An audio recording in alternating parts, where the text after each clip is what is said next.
ব্যক্তি থেকে পরিবার, সমাজ থেকে রাষ্ট্র, দেশ থেকে বিশ্ব, সবকিছুর তালিকায় রাজনীতি। তাই রাজনীতির 10 দিক নিয়ে রাজকাহন নিবেদন করছে জিপিএচ ইস্পাত। আর আপনাদের সাথে আছে আমি নাজনীন মনি। জুলাই বিপ্লবে আহতদের দেখতে গিয়ে হাসপাতালে তোপের মুখে পড়েছেন স্বাস্থ্য উপদেষ্টা। সেখানেই শেষ নয়, আহতরা রাস্তা অবরোধ করে দুপুর থেকে রাত পর্যন্ত আন্দোলন করছেন।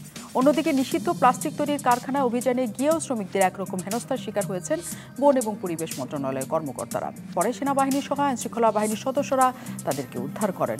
অন্যদিকে প্রকাশ্যেই বৈষম্য বিরোধী ছাত্রদের বিপক্ষে স্লোগান তুলেছেন জগন্নাথ বিশ্ববিদ্যালয়ের শিক্ষার্থীরা। ছাত্র জনতার তুমুল সমর্থনে দেশ চালাচ্ছেন যে সরকার, তাদের কার্যক্রম নিয়ে কেন এত ক্ষোভ? রাজনীতিবিদরা বলছেন সংস্কারে মনোনিবেশ না করে নতুন নতুন ঘটনা বিতর্কিত করছে সরকার এবং ছাত্রদের। রাজনৈতিক দলের কাছে ক্ষমতা হস্তান্তরই এই সব অস্থিরতা কমাতে পারে বলছে তারা। কিন্তু আপাতত নির্বাচন সরকারের অগ্রাধিকারের তালিকায় নেই।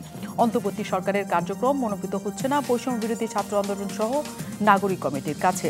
তাদের দৃষ্টিতে মানুষ যেসব আকাঙ্ক্ষা থেকে আন্দোলন করেছিল সেই সব আকাঙ্ক্ষা এখনো অধরা।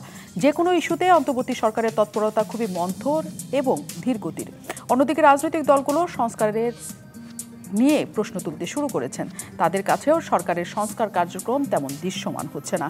কোনো কোনো দলের নেতারা বলছেন সংবিধান সংস্কার সহ রাষ্ট্র সংস্কারে অন্তর্বর্তী সরকার কি করছে রাজনৈতিক দলের নেতারা তা জানেন না। কেন ছাত্রদের পাশাপাশি রাজনৈতিক দলগুলোর কাছে সরকারের কার্যক্রম মনোভূত হচ্ছে না? এভাবে বর্তমান সরকারের প্রতি আস্থাহীনতা বাড়তে থাকলে সামনে আমাদের জন্য কেমন পরিস্থিতি অপেক্ষা করছে?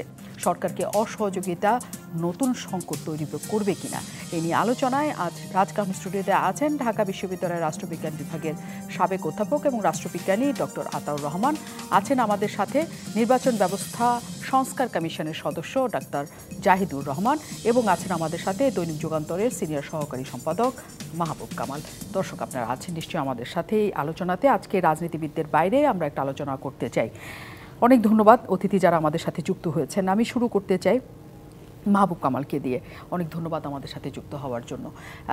সংস্কার প্রসঙ্গে যাওয়ার আগে শুধু একটুই জানি যে প্রতিদিনই আমরা টুকরো টুকরো কিছু অস্থিরতার খবর, দাবি দাওয়া আদায়ের ঘটনা, গার্মেন্টস শ্রমিকদের বেতন ভাতা নিয়ে নানা কিছু প্রতিদিনই কিছু না কিছু আমরা দেখতে পাই। কিন্তু ধারণা করা হচ্ছিল 3 মাসের মধ্যে সরকার এমন একটা জায়গায় পৌঁছবে যে একটা স্থির অবস্থা থাকবে, কোথাও আন্দোলন সংগ্রাম কিছু হবে না। এই যে সেটা হচ্ছে না, বরং প্রতিনিয়ত নানা ঘটনার মধ্যে আমাদের যেতে হচ্ছে, কি কারণ মনে হয় আপনার? Thank you. প্রথম যেটা কারণ আমার কাছে মনে হচ্ছে সেটা হচ্ছে যে সবাই ধরে নিয়েছে যে এটা একটা weak government, this is a weak government, এটা একটা দুর্বল সরকার। দুর্বল সরকার ইন দ্য সেন্স, যেমন ধরেন পুলিশের তো মরাল ভেঙে গেছে, পুলিশ তো ওইভাবে অ্যাক্ট করছে না। 2 নম্বর হচ্ছে আমাদের চিফ অ্যাডভাইজার প্রথম দিকে বলে দিয়েছেন যে আর্মি আর গুলি করবে না। তো সবটা মিলে এই মানে সরকারের পক্ষ থেকে তেমন কোনো কি বলে যে প্রতিঘাত আসবে না এরকম একটা আশ্বাস জন্মে গেছে ভেস্টেড ইন্টারেস্ট গ্রুপগুলোর। এবং আমরা দেখছি আসলে এটা একটা উইক গভর্নমেন্ট, এটা অ্যাক্ট করছে না। এবং যেমন ধরেন কয়েকটা ক্ষেত্রে আমরা যদি দেখি, যেমন ধরেন যে বাজার, এই যে দ্রব্যমূল্যের কারণে মানুষ এই যে হচ্ছে কি বলে যে কিন্তু সিন্ডিকেট ভাঙা বা বাজারকে মনিটর করা, বাজারকে কন্ট্রোলে নিয়ে আসা কোনো তৎপরতা নাই। সেকেন্ডলি, টোটাল দেশে একটা কমপ্লিট ললেসনেস চলতেছে, এন্টায়ার মানে অ্যাক্রস দ্য কান্ট্রি ললেসনেস। এবং এই ললেসনেসকে মানে লফুল করা, এই ব্যাপারে কোনো সরকারের আমরা কোনো ড্রাইভ ইনিশিয়েটিভ, ইভেন কোনো ইচ্ছা আছে কিনা সেটাও বোঝা যায় না, এত নির্বিকার। Even the chief adviser, chief adviser এটা কি এমন যে উনি নোবেল লরিয়েট কারণে ছোট ছোট ব্যাপার ওনার দেখার কোনো নাই? এটা কি বিষয়টা এরকম নাকি? কারণ যিনি চিফ এক্সিকিউটিভ, ওনাকে তো কোনো বিষয় যদি ছোট হয় কিন্তু গুরুত্বপূর্ণ হয় সেখানে তাকে অ্যাড্রেস করতে হয়। কিন্তু দেখা যাচ্ছে যে উনি কোনো কিছু অ্যাড্রেস করছেন না। উনি আছেন মানে কি বলে ম্যাক্রো লেভেলে, উনি ওই কি বলে যে বড় বড় বিষয়গুলি, এই কি ওই যে আপনার জলবায়ুতে বলছে যে মাইনাস কি 3.0, তারপরে এই কি বলে যে চাকরি করতে হবে না, সবাই এন্টারপ্রেনার হও, এই ধরনের বড় বড় চিন্তা নিয়ে উনি আছেন। কিন্তু উনি একটা রাষ্ট্র চালাতে গেলে যে এভরি নুক অ্যান্ড কর্নার, কোথায় কোথায় কি হচ্ছে না হচ্ছে, যেমন ধরেন Sheikh Hasina definitely she was a মানে টিরানি, এবং এরকম স্বৈরাচার তো মানে খুব সচরাচর দেখা যায় না। কিন্তু ওনার কিন্তু একটা জিনিস আমরা দেখতাম যে ও যে কোনো কোথাও কিছু হইলে উনি অ্যাড্রেস করতেন, পারতেন কি পারতেন না সেটা পরের ব্যাপার, কিন্তু উনি এটাকে শি টুক ইনটু অ্যাকাউন্ট যে হ্যাঁ এটা এ হচ্ছে, আচ্ছা দেখা যাক কী হয়। বাট মানে সাকসেসফুল হতে গেলে that is a different question. এখন আমাদের চিফ অ্যাডভাইজার আমাদের যে এই যে টিটবিটসগুলো, এই যে ছোটো ছোটো ছোটো ছোটো ঘটনা ঘটতেছে, এবং আমি খুব সারপ্রাইজড হয়েছি যে তোফাজ্জলকে যখন ঢাকা ইউনিভার্সিটিতে আপনার মেরে ফেলা হলো, খাইয়ে মেরে ফেলা হলো, চিফ অ্যাডভাইজার কিন্তু কোনো মানে অ্যাক্ট করলেন না, বা কোনো একটা স্টেটমেন্টও দিলেন না, বা একটা কিছু করলেন, কিন্তু ওইটা নেশন ওয়াইড এটা একটা বড় ব্যাপার ছিল। তখন আবু সাইদের সাথে অনেকে তুলনা করতেছিল যে ওইটাও একটা মর্মান্তিক, এটাও একটা মর্মান্তিক, কিন্তু chief adviser kept his mouth shut আর কি, হ্যাঁ, কোনো কথা বললেন না। তো এই সবটা মিলে এই যে ধরেন যে এখানে তো নানা ধরনের ভেস্টেড ইন্টারেস্ট গ্রুপ আছে, হ্যাঁ, এবং সবারই দাবি দেওয়া আছে, সবাই চাচ্ছে যে তাদের ডিজায়ার ফুলফিল হোক ইত্যাদি। তারা যেহেতু উইক গভর্নমেন্ট, তারা সেটা ব্যবস্থা নেবেই, মানে চেষ্টা করবে যে, এবং দেখা গেছে যে অতীতে দেখা গেছে কি যখনই কোনো দাবি দেওয়া উঠছে মেনে নিয়েছেন মানে মেনে নিয়েছে সরকার, হ্যাঁ, মানে ইভেন দি আনসারের যে বিদ্রোহটা সেটাও তো ধরেন যে গভর্নমেন্ট ওখান থেকে বো ডাউন করছে, এবং আপনার সমন্বয়করা যা বলে অলমোস্ট সবই করতেছেন, দুই একটা বাদে বড় দুইটা, যেমন প্রেসিডেন্টের অপসারণের ব্যাপারে এটা রিট্রিট করছে, হ্যাঁ, তারপরে ধরেন যে যখন যেটা বলছে সে ধরনের মানে অ্যাকর্ডিংলি গভর্নমেন্ট অ্যাক্ট করছে। তো ফলে সবাই দেখতেছে যে আরে এটা তো দাবি দেওয়া তুললেই তো একটা কিছু পাওয়া যায়, হ্যাঁ, 35 বছরের দাবি তুলছে, ওখানে 32 পাওয়া গেছে। তো এখন 32 যখন পাওয়া গেছে তখন মানে পরে আবার হ্যাঁ 32 যখন পাইছি তো 35 পাইতে অসুবিধা কি, মানে আরেকটু চাপ দিলেই তো 35 পেয়ে যাব।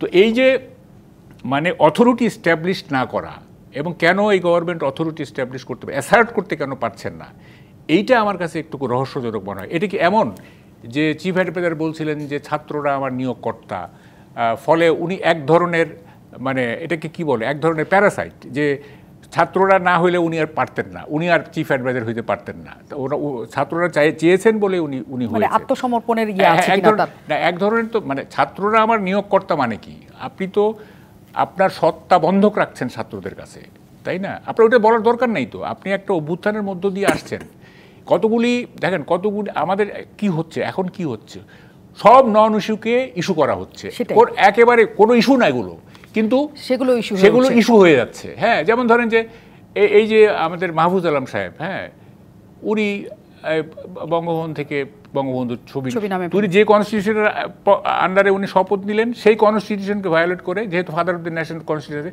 ওইটা তিনি ভায়োলেট করলেন। তো এই যে মানে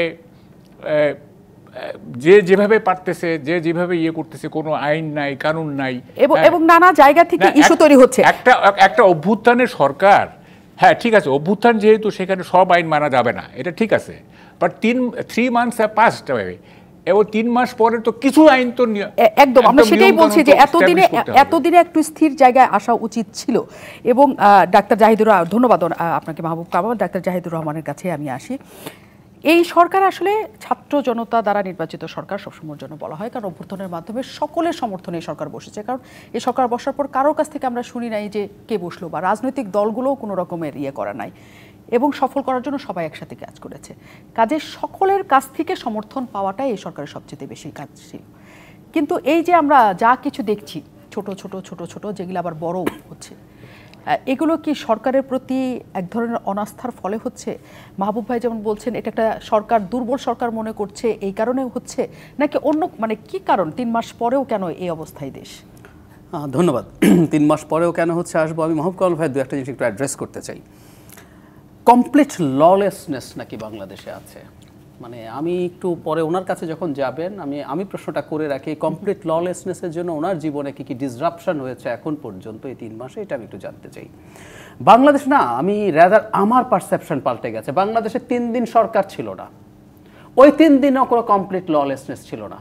আতর ভাই আমেরিকায় থাকেন, আমেরিকা একবার ক্যালিফোর্নিয়া ক্যাটরিন একটা ঘূর্ণিঝড় ক্যাটরিনা হয়েছিল, যখন পাওয়ার কাট হয়েছিল তখন আমেরিকার মতো দেশে কি হয়েছিল সেটা নিয়ে প্রচুর আলোচনা আছে। বাংলাদেশে সেই সময় পর্যন্ত আমি নিজে ভুল প্রমাণিত হয়েছি, আমি খুব ভয়ে ছিলাম। ওই দিন ব্যাংকে ঢুকে ডাকাতি করেন, জুয়েলারির দোকানে, মানুষের বাসায়, কারো কিছু করার ছিল না। তুলনামূলকভাবে কিছুই হয় নাই।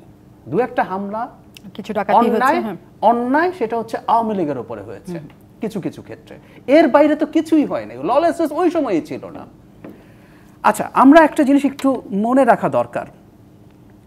ইভেন ভাইয়ের আমি আরেকটা জিনিস অ্যাড্রেস করতে চাই, আবু সাইদের মৃত্যুর সাথে একটা মব লিঞ্চিং এর তুলনা কোনোভাবেই হতে পারে না। একটা স্টেটের ল এনফোর্সিং এজেন্সি আনআর্মড একজন মানুষকে গুলি করে হত্যা করছে, আর একটা মব মেরে ফেলছে মানুষ, এটা দুটো একেবারেই একই জিনিস না, দুটোর মধ্যে আকাশ পাতাল পার্থক্য আছে। তো এই কম্প্যারিজনগুলো করে আমরা আসলে যেটা করতে চেষ্টা করি সেটা হচ্ছে আগের সরকারটার অপরাধকে ডাইলিউট করার চেষ্টা করি। ইয়াস, এটা নিয়ে স্টেটমেন্ট আসতে পারতো, বা এই মবগুলো যে তৈরি হচ্ছে, এই মবগুলোর বিরুদ্ধে আইনি ব্যবস্থা নেওয়া উচিত ছিল। আমি খুব সিরিয়াসলি মনে করি আমাদের সোসাইটিতে কিন্তু মানুষকে ধরে যদি অপরাধী হয় পিটিয়ে মেরে ফেলা যায়, এই পারসেপশন আমাদের সোসাইটিতে এক্সিস্ট করে। এটা যে একটা মারাত্মক অপরাধ, এটা আমাদের স্বীকৃতি নেই আসলে। এটা আমি আজ না, আমি বহুদিন থেকে এই কথা বলেছি, লিখেছি যে এটার বিরুদ্ধে কাজ করা উচিত। But it's in general lynching এর ঘটনা সব সরকারের সময় হয়েছে, এটার বীজ ইভেন সমাজে আছে। সমাজে আছে বলেই এক্সট্রা জুডিশিয়াল কিলিং শুরুর দিকে অন্তত বহু বছর বহু তথাকথিত শিক্ষিত মানুষও সাপোর্ট করেছে। সবাই মনে করেছি যে কেউ যদি অপরাধী হয়, তার বিরুদ্ধে এতগুলো মামলা থাকে, তাকে খুন করে ফেলা যায়। আমাদের একটু লেগেছে লিমন যেহেতু নিরপরাধ ছিল, তো মারাও যায়নি, ওর পা গেছে, কিন্তু আমাদের খুব কান্না পেল, কারণ লিমন ক্রিমিনাল ছিল না, ভুলভাবে হয়েছে। সো এই জেনারেলাইজেশনগুলো আমরা যাতে না করি, এটা ভুল। এখন আমার পয়েন্ট হচ্ছে, সরকার কি খুব খারাপ করছে? আপনি যদি কনটেক্সট নেন, শানে নজুল আছে তো এই সরকার আসার পেছনে। 3 মাস, সাধারণত 5 বছরের একটা সরকারের ক্ষেত্রেও 3 মাসকে হানিমুন পিরিয়ডের মতো বলে। সো এই পিরিয়ডটা পার হয়েছে। কিসের উপরে দাঁড়িয়ে এটা করছেন? বাংলাদেশে একটা রেজিম চেঞ্জ হয়েছে যেখানে একজন পুলিশ থানায় ছিল না। বাংলাদেশের স্বাধীনতা যুদ্ধের পরও পুলিশ স্টেশন ফাঁকা হয়নি। পাকিস্তানের চাকরি করা পুলিশও এই ভয় পায় নাই যে আমাকে থানা থেকে পালিয়ে যেতে হবে। আমরা তো এই সমাজে বিচরণ করি, বিলং করি, পুলিশের মানুষজনের সাথে যোগাযোগ আছে, কথাবার্তা আছে। তারা আমাকে বলছেন যে পুলিশের তার কৃতকর্মের কারণে যে মনোজাগতিক যে পরিবর্তন হয়েছে, কনফিডেন্সের যে অভাব হয়েছে, এটা ফিরে আসতে অনেক সময় লাগবে। আপনি এদেরকে নিয়ে কাজ করছেন। আমি উদাহরণ দিই, ঢাকায় ধানমন্ডি এবং মোহাম্মদপুর এলাকায় সত্যিকার অর্থে আইন শৃঙ্খলার একটা স্পেসিফিক জায়গায় কমপ্লিট ললেসনেস না, কিছু অপরাধ বেড়েছে এবং সন্ধ্যায় বিকেলেও ছিনতাই হয়েছে, ইত্যাদি ইত্যাদি হয়েছে, ফাইন, সেটা কিন্তু কন্ট্রোলে চলে এসছে। সো আমি আবারও বলছি, আপনি কোন কনটেক্সটে কাজ করছেন সেটার উপরে ডিপেন্ড করে।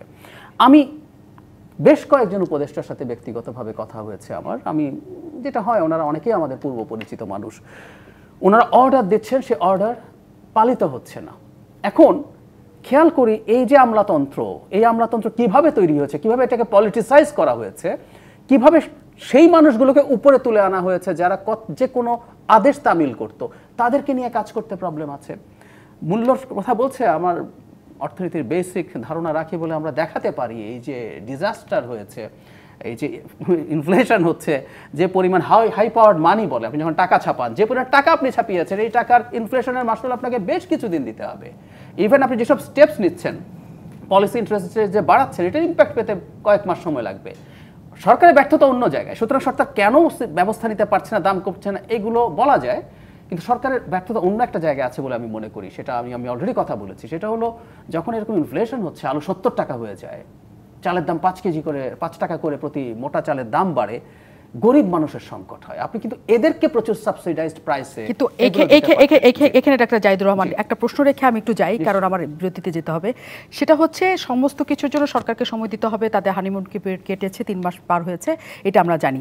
এখানে মাহবুব কামাল যে প্রশ্নটা তুলতে চেয়েছিলেন সেটা হচ্ছে যে এই সরকার সমর্থনের জন্য এই সরকার সমস্ত কিছু করতে পারবে, আমরা সেটা দৃশ্যমান দেখতে চাই, যে এটা দৃশ্যমান হচ্ছে। ইনফ্লেশন কমানোর জন্য সময় লাগবে আমরা জানি, কিন্তু যে বাজার সিন্ডিকেটের জন্য দামগুলি বেড়ে যায়, সে সিন্ডিকেট এই দেশের জনগণ ভেবেছিল যে একটা পর্যায়ে চলে আসবে, নিচের দিকে নেমে আসবে, সিন্ডিকেট বলে কিছু থাকবে না। ভুল চিন্তা করে, হয়তো আমি সময় আপনার কাছে এটা আসবো, প্রশ্নটা এই কারণে রেখে যাচ্ছি, কারণ ছাত্ররাই বলেছে এক সময়, মানে এখনো তারা বলে, এই সিন্ডিকেট শুধুমাত্র দল বদল হয়েছে।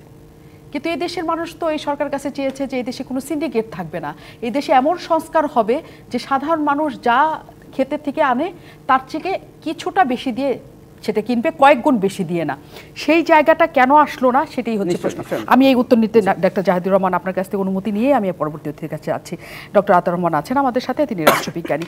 প্রসঙ্গগুলি আপনি দেখেছেন, আপনি অবশ্যই দেশের বাইরে থেকেও দেশের দিকে অনেক নজর দেখেছিলেন, কিন্তু এই দেশের মানুষজন আসলেও যেটা চেয়েছে যে একদম 16 বছর ধরে যে দম বন্ধ করা তাদের অনুভূতি ছিল, সেখান থেকে তারা অনেক হাসি খুশি মুখে যে দিনটাকে দেখতে চেয়েছে সেটি হচ্ছে তাদের পেটে ভাত থাকবে, তারা সময় মতো খাবারটা পাবে, অল্প দামে পাবে, শান্তি মতো ঘুমাতে পারবে। এই দেশের জনগণ খুব বেশি চায় না। সেই জায়গাটা কি হয়েছে বলে আপনি মনে করেন কিনা, নাকি না হলে কি সংকট? প্রথমে আপনার প্রথম কথাটার সঙ্গে আমি দ্বিমত পোষণ করি। এই যে মুভমেন্ট যদি আমি দেখে থাকি, আপনি যে কারণে বলছেন যে ভাত কাপড়ের জন্য এই মুভমেন্ট হয় না, নিশ্চয়ই না, কারণ তাহলে তো সাধারণ জনগণই রাস্তা নামত। So that's the first wrong thing to assume. এবং আপনারটাই উত্তর থেকে তারপরে বলি দুটো কারণ। একটা হচ্ছে অ্যাসারশন অফ রাইটস। এই যে ছাত্রদের বা ছাত্র জনতা যেভাবেই আমরা বলি না কেন, তাদের যে অধিকার, এই অধিকার বোধ থেকেই কিন্তু এই একটা ফ্যাসিস্ট সরকার বঞ্চনা ছিল তাদের, বঞ্চনা না অধিকার, তারা তো এখনো বঞ্চিত হয় নাই। অনেকেই বঞ্চিত, সেই গ্রুপটা আলাদা আসছে। এই গ্রুপটা ছিল যে তাদের অধিকার, তাদের রাইটস এবং সমতা, এই দুটোকে ভায়োলেট করছে ওই একটা ফ্যাসিস্ট সরকার, যার জন্যই তারা মুভমেন্ট করছে, জীবন দিছে। সুতরাং এইটা একটা দিক। আরেকটা জিনিস যেটা আমি বলতে চাই যে ওই যে আমাদের সাংবাদিক মহোদয় বললেন, মাহবুব কামাল, যে ললেসনেস চলছে, দিস ইজ আনথিঙ্কেবল। উনি কীভাবে একটা অ্যাসিউম করছেন যে সারা দেশে আর্মি চিফ আজকে যে বয়ান দিচ্ছেন, ন্যারেটিভ বলছেন, স্পষ্ট বলছে যে অনেক উন্নতি হয়েছে। কারণ আমরা যদি দেখি, আমি তাত্ত্বিকভাবেও বলি, বিভিন্ন দেশের ইতিহাস যদি দেখি, যে একটা অথরিটেরিয়ান আর ফ্যাসিস্ট সরকার যখন কলাপস করে বা সামহাও পালিয়ে যায়, তারপর থেকে একটা সুশৃঙ্খলা ফিরে আনা অত্যন্ত কঠিন।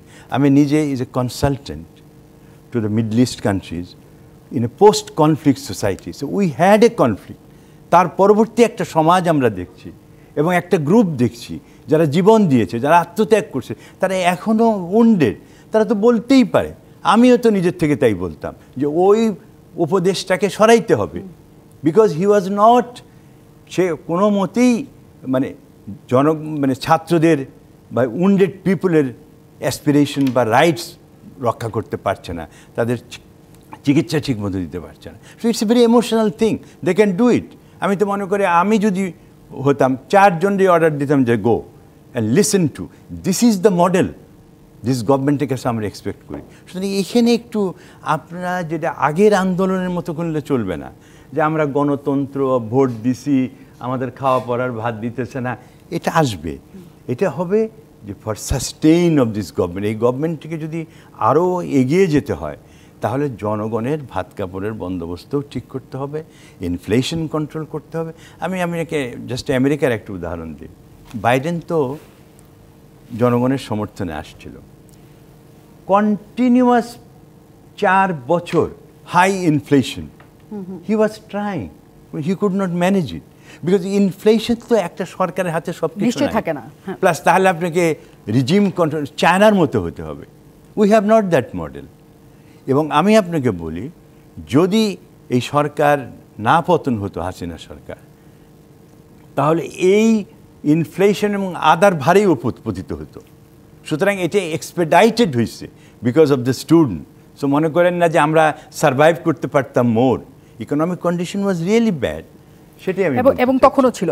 এবং যে কথাটি আসলে সেই কারণেই এসছে যে হ্যাঁ, আপনি শেষে যে কথাটা বললেন যে এভাবে পতন না হলেও এত কিছু শেখ হাসিনা আসলে শেষ পর্যন্ত সামাল দিতে পারতেন না, কারণ আসলে অর্থনীতির অবস্থা ভয়ঙ্কর খারাপ ছিল এবং বিদ্যুৎ থেকে আরম্ভ করে সকল কিছুই আমরা টের পাচ্ছিলাম যে সব কিছু কলাপস করছে আস্তে আস্তে।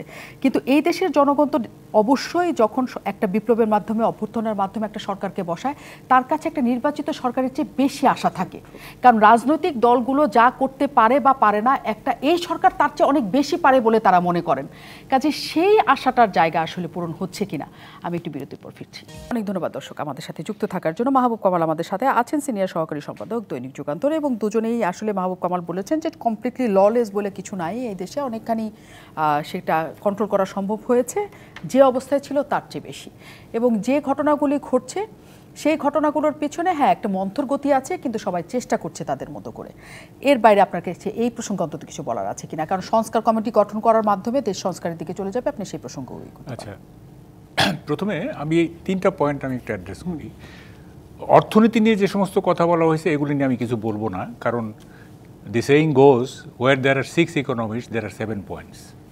6 জন অর্থনীতিবিদ থেকে 7টা পয়েন্ট বের হয়ে যায়, সুতরাং এখানে আমি কথা বলবো না।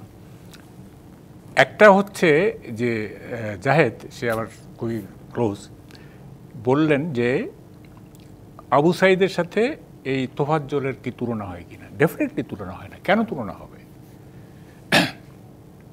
আবু সাইদ একটা কজের জন্য প্রাণ দিয়েছে, দিস ইজ এ গ্লোরি। গ্লোরিতে কিন্তু কোনো সিম্প্যাথি হয় না। গ্লোরিতে মানুষ এটাকে করে, মানে কি বলে, এটাকে ব্রাভো দেয়। সিম্প্যাথি হয়। তোফাজ্জলের ব্যাপারটা কি হয়েছে, এটা সিম্প্যাথি তৈরি করছে মানুষের। কি কারণে? যে একটা নিরীহ ছেলেকে খাইয়ে দেয় বিকৃতভাবে হত্যা করা হয়েছে এবং সিম্প্যাথি ড্র করছে সে। এবং সেই সময় আমি কতগুলি ফেসবুকে দেখলাম যে কেউ দিছে যে এই দুইজন কোন মৃত্যুটা আপনার কাছে মর্মান্তিক, মানে বেশি আপনাকে স্ট্রাইক করছে, এবং আমি যে সব হচ্ছে তোফাজ্জলের পক্ষে। এটা কিভাবে হলো আমি জানি না, এটা সব এরকম 2-3টা আমি দেখছি। তো এই যে সেন্সেশন ক্রিয়েট করলো তোফাজ্জলের মৃত্যুটা, এটা সেন্সেশন ক্রিয়েট করছে। আমি এটা বলবো না যে এটা আবু সাইদের সাথে এটা তুলনা করবো, এটা দুটো ডিফারেন্ট জিনিস। এটা এরকম, ব্যাপারটা এরকম যে পশুর মধ্যে শিয়াল চালাক না পাখির মধ্যে কাক চালাক, দুইটা তো দুই ক্যাটাগরি, তাই না? তো এই যে সিম্প্যাথিটা ড্র করলো সে, সারা দেশবাসীর সিম্প্যাথি ড্র করলো, সেইখানে চিফ অ্যাডভাইজার কোনো স্টেটমেন্ট দিলেন না। That what I wanted to say. সেটা সহমত হয়েছে। হ্যাঁ, আমি কোনো কম্প্যারিজন করি না। একটা গ্লোরি আর একটা হচ্ছে বিকৃত হত্যার শিকার। আচ্ছা, আর একটা হচ্ছে ললেসনেস। ললেসনেস বলতে কমপ্লিট, কমপ্লিট লনেস। এটা আমাদের জাহেদ কীভাবে কী বুঝাইতে চাইলে ললেস মানে কি অর্থ করলেন আমি জানি না। ললেসনেস কি এইটা যে আমার সবার ঘাড়ে সন্ত্রাসীরা বন্দুক ধরে আছে কিন্তু সরকার কিছু করছে না? আপনি কিছু এক্সাম্পল দেন। আমি ওটা দরকার না, আপনি আমাকে জানান যে কমপ্লিট ললেসনেস কি দেখে আপনি মনে করছেন। বলছি আমি যে কমপ্লিট ললেস মানে এই না যে প্রত্যেকটা জায়গায় আপনার ললেসনেস থাকবে। যেমন ধরি শিল্পকলায় একটা নাটক হচ্ছিল, ঠিক আছে? নাটক হচ্ছিল, ওখানে কিছু লোক এসে এটা করলো। ওখানে কিন্তু ওখানে আর্মি ছিল। আর্মি সেখানে মানে ল এনফোর্সিং এজেন্সি, আর্মি বা পুলিশ যাই হোক না কেন, তারা এটাকে ট্যাকেল করলো না। তো এটা কি ললেসনেস হলো না? ওখানে যদি আর মানে ল এনফোর্সিং এজেন্সি না থাকতো তাইলে একটা কথা হয়েছে যে একটা মব এসে এটা করছে ইত্যাদি, তারা তো প্রোটেকশন দিল না এবং একটা নাটক হতে পারলো না। আচ্ছা, চাঁদাবাজি যেটা চলছে ইভেন এখনও, কারা করছে আমি বলবো না, কারা করছে। আমার কাছে প্রায় এরকম কমপ্লেন আসে যে ভাই এইভাবে করা হচ্ছে, যে এটা একটা নিউজ করেন না কেন, আমার কাছে এত টাকা চাঁদা চাইছে, আমার কাছে এরকম বহু কেস আমার কাছে আছে।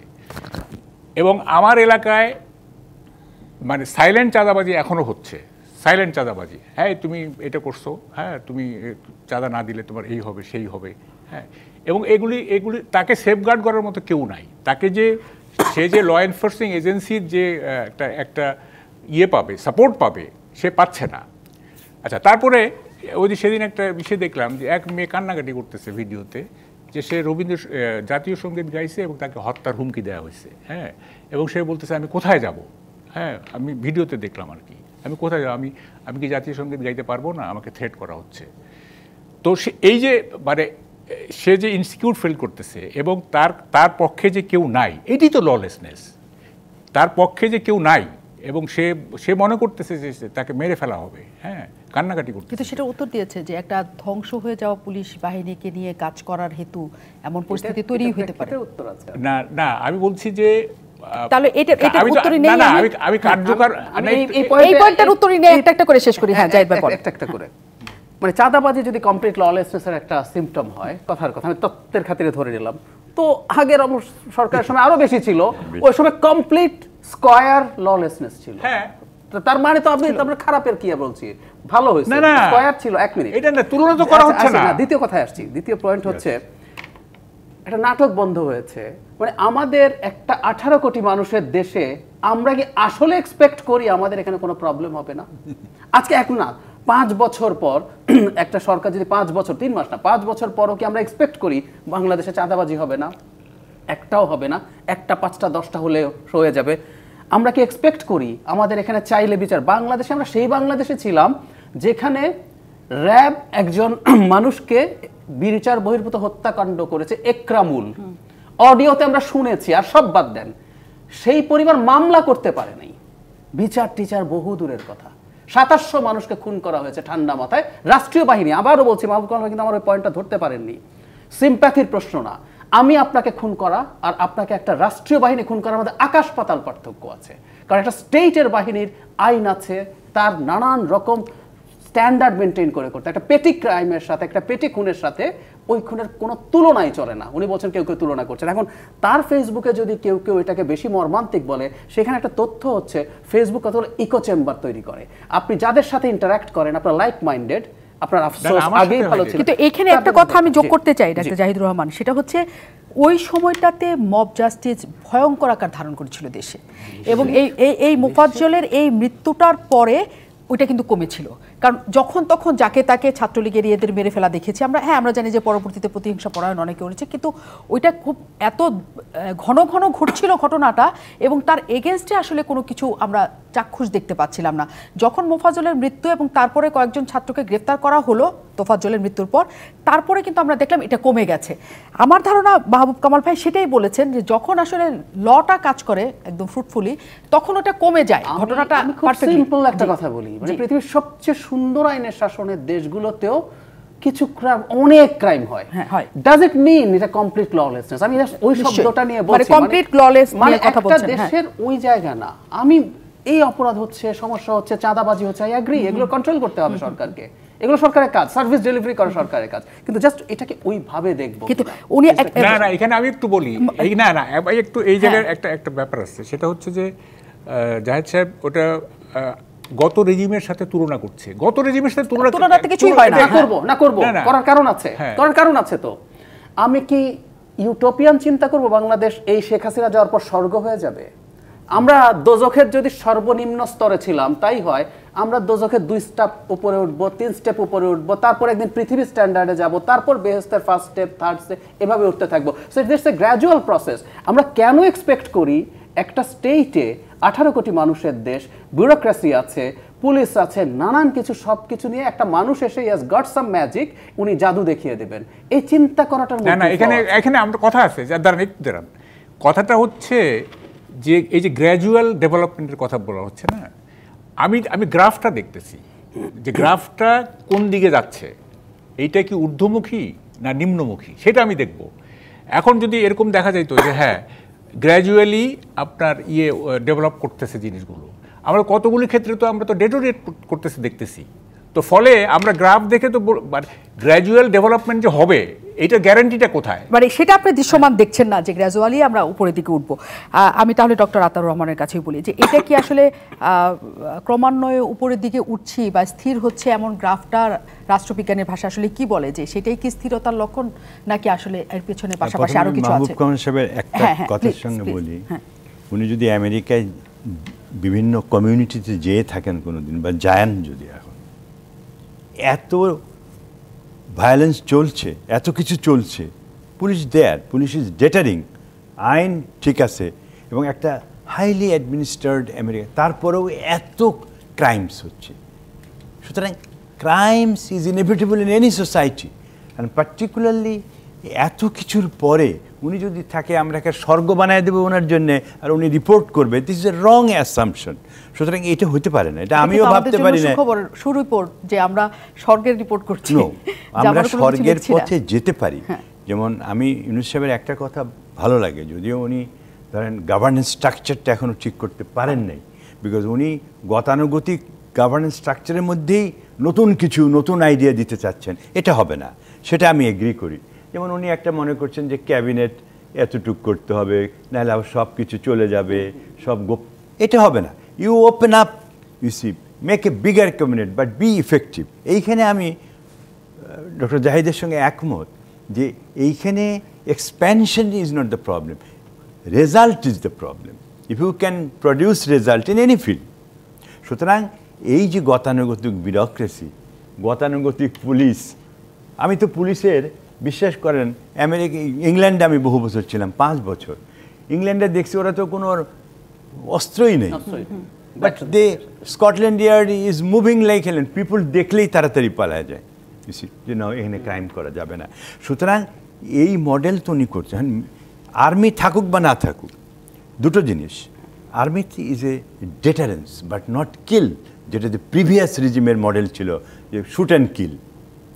That is a wrong model. We are going to a different model. ওনাকে এটার মধ্যেই একটু মনোনিবেশ করতে বলি আমি, and report it accordingly, because we have to accommodate some deviation in any society. And আমাদের মতো একটা গরিব দেশে একটা এত বড় মুভমেন্টের পরে অনেক সুযোগ সুবিধা, অনেকে তো অনেক কিছু ভেবেছিলেন, কিন্তু সেই ধরনের কোনো ললেসনেস তো হয় নাই, বরং ইট ওয়াজ মানে কন্টেইন ভেরি কুইকলি।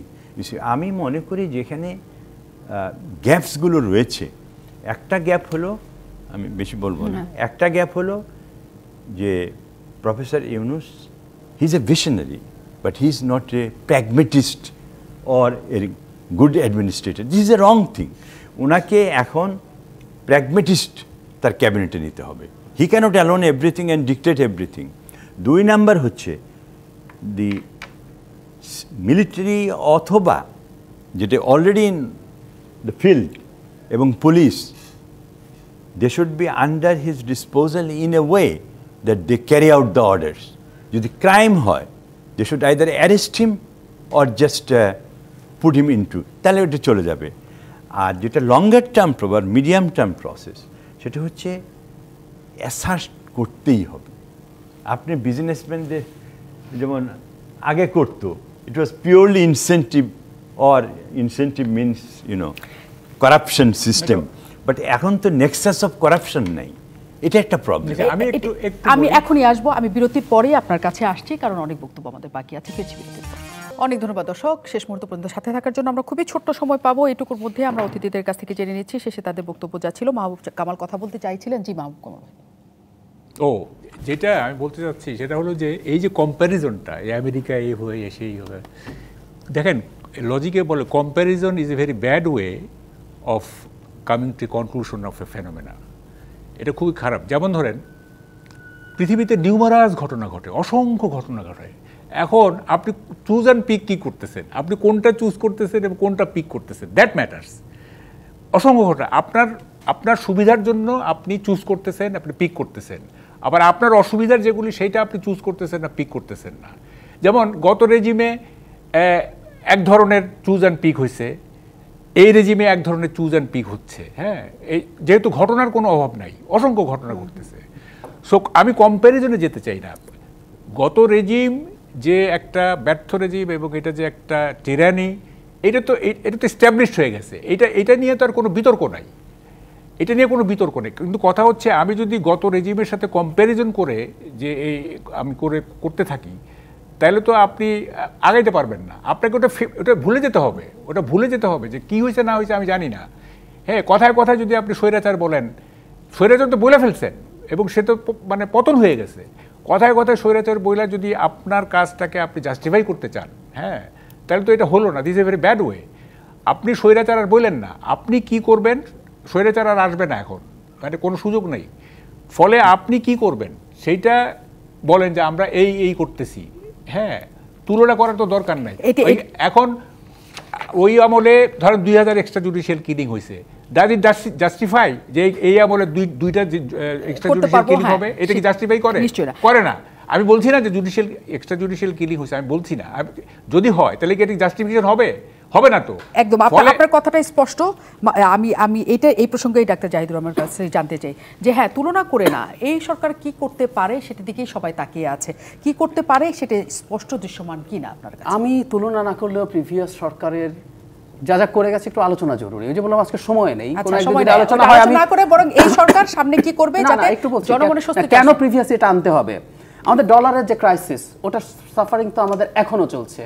ওটা সাইফুজ্জামান চৌধুরীরা 700 বাড়ি কিনেছে সারা পৃথিবীতে টাকা পাচার করে, আরো অনেকে টাকা পাচার করেছে, তার পিয়ন 400 কোটি টাকা কামিয়ে পাচার করেছে, ওই মাসুলই তো আমরা দিচ্ছি। সো এইটা সাফার তো করছি। সো আজকে দাম কমছে না, তারা যেহেতু টাকা পাচ্ছে না, টাকা ছাপিয়েছে, হাই পাওয়ার্ড মানি হয়েছে, এগুলোর 50,000 কোটি টাকা যদি আপনি ছাপান 5 গুণ ইম্প্যাক্ট হয়, 2.5 লাখ কোটি টাকার ইম্প্যাক্ট হয়েছে বাজারে। সো এই কথাগুলো কি আসবে না? আসা উচিত, তাহলে আমি বোঝাতে পারবো। 10 সেকেন্ড জি, এই অর্থ উপদেষ্টা তার পাওয়ার বসার পর 3-4 দিনের মাথায়, 5-6 দিনের মাথায় উনি বললেন যে দেশের অর্থনৈতিক অবস্থা খুব খারাপ না। আমি নিজে কানে শুনেছি যে অর্থনীতির অবস্থা খারাপ না। তাহলে খারাপ হলো কেমন, সেটাই তো প্রশ্ন আপনার। এটা 4-5 দিনের 30 সেকেন্ডে বলবেন, কারণ আমার কাছে 1 মিনিট সময় আছে। 4-5 দিনের মাথায় বলেছেন। আচ্ছা, আমার সময় নেই। উনি কি বলেছেন আমি শুনি নাই, বা দেশের অর্থনীতির অবস্থা আমরা সবাই জানি, আপনি মিডিয়ার সাথে উনি কেন বললেন অর্থনীতি নিয়ে? সেটা যদি উনি বলে থাকেন তাতে অর্থনীতি ভালো হয়ে গেছে। এর আগে কি আপনি অর্থনীতি কেমন ছিল আপনি জানেন না? আপনি তো এই পয়েন্টে আমরা আসি। আমি শুধু তাহলে ডক্টর আতাউর রহমানের কাছে একটা পয়েন্টই নিতে চাই যে এই সরকারের আসলে কোন দিকে তাকালে এই তর্কের বাইরে যে জনগণের জন্য একটা কথা যোগ করে দিই, সেটা হচ্ছে যেসব সার্ভিস ডেলিভারির কথা, আইন শৃঙ্খলা, জিনিসপত্রের দাম, এই যে আজকে স্বাস্থ্য উপদেষ্টার সমস্যায় পড়লেন যে আপনি আহতদেরকে চিকিৎসা ঠিকমতো দিতে পারছেন না, এই সার্ভিস ডেলিভারিগুলো সরকার যদি করতে না পারে, যে আমি এতক্ষণ যত যুক্তি দিতে চাইলাম, সাধারণ মানুষ যিনি ক্ষুধার কষ্ট করেন, যিনি আধ পেটা খান, উনি না এসব যুক্তি শুনবেন না। সরকারকে কেয়ারফুল হতে হবে। ডক্টর আতাউর রহমান, আমি যেটা দেখি, আমি নেগেটিভ ওয়েতে দেখছি না, আমি দেখছি পজিটিভ। বিকজ নেগেটিভ ওয়ে যে উনি যে অত নেগেটিভ বললেন, ওনার কি অল্টারনেটিভ আছে? Can he suggest? No. Journalists can be very negative. It's okay. Make the government accountable, but give the alternatives. You cannot just criticize and then say, so what's the alternative? So, আমি যেটা দেখছি যে future challenge, how to make this government to be successful, অনেক কটা challenge. এবং আমি তো একটা বলছি যে তার কন্টিনিউয়াস প্র্যাগমেটিজমের থ্রুতে ইকোনমিক ভাইটালিটিটাকে আনতে হবে। আইন শৃঙ্খলা পড়েছেন, এটা একটা। 2 নাম্বার হচ্ছে স্টেবিলাইজ করতেই হবে, কারণ হলে ইনভেস্টমেন্ট হবে না, ইকোনমি বললে লাভ নেই। ইফ দ্য পিপল থিঙ্ক যে the country is not run properly, then nobody is going to invest. 1 minute সময় দিবেন।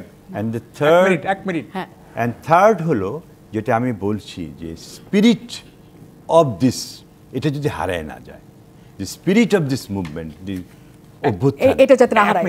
1 মিনিট। ইফতিখারুজ্জামান সাহেব বলেছেন গত রেজিমে প্রতি বছর $15 বিলিয়ন করে পাচার হয়েছে, তাহলে 15 বছরে $225 বিলিয়ন হয়। যেহেতু আমাদের chief adviser is a global personality, উনি অনেক কিছু করতে পারেন। আমি সেদিন চ্যালেঞ্জ করেছি একটা টক শোতে, যদি $100 বিলিয়ন উনি ফেরত আনতে পারেন, তাইলে বুঝবো যে এই অ্যামাউন্টটা ঠিক আছে। না, ফেরত আনার সাথে এমন ঠিকের কোনো কিছু যায় আসে না।